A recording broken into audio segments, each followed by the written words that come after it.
Over 2005-2010, PET performed well and no countries recorded any decline in PET use. And PET bottles accounted for 11%, or in other words, 345 billion units of global packaging volume in retail. And good performance of PET was mainly driven by growing application in dairy, juice and fruit and vegetable juice, and they were providing new consumption opportunities, lightweight, convenience and innovations. Home and personal care is the smallest category for PET bottles, but still PET accounted for 11 billion units in 2010.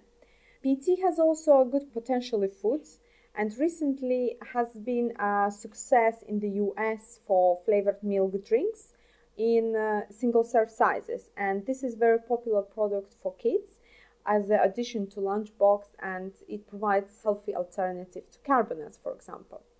However, the biggest volumes and the dynamic potential for PET bottles is in beverages, and in particular in soft drinks.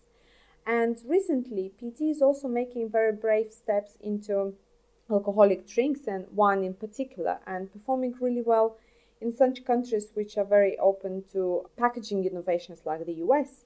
There is a big demand for clean, safe drinking water, and the move from tap water to bottled water is clearly noticed in developing economies. And despite the US is leading in PET unit volume consumption, the strongest performance is forecast for India, as the need for safe drinking water is really big, and especially in urban areas.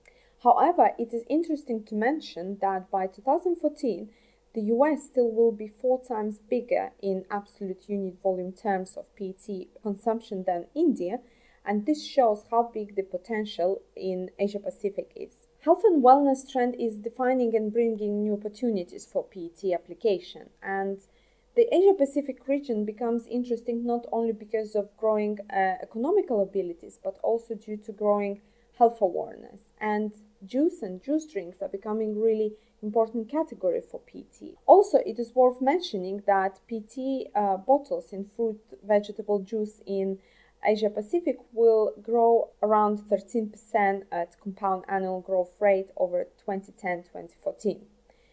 There is also a strong indication for PET pack sizes to get smaller.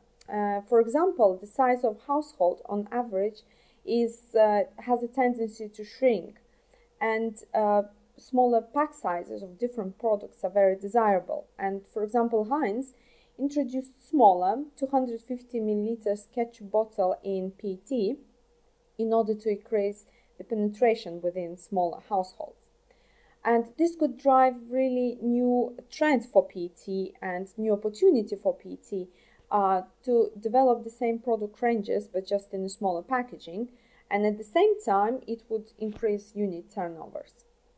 In beer, and in particular in Western Europe, PET is traditionally limited to events where glass can be banned for safety reasons. Recently, we can also spot small PET bottles in beer in retail, where previously only bigger PET bottles could have been found. For example, Carlsberg have launched a 500 milliliter PET bottle in the UK, targeting impulse purchases. And in white spirits, PET usually falls into economy range, and the US is the leader in consumption of PET in white spirits, and it offers good growth prospects as well. It brings lower breakage rates and also reduces this transportation cost, and that's why it's so popular. And recently, PET is also entering mass spirits. As consumers become familiar with these pack types, brand owners become confident and that the switch from glass will not affect any sales.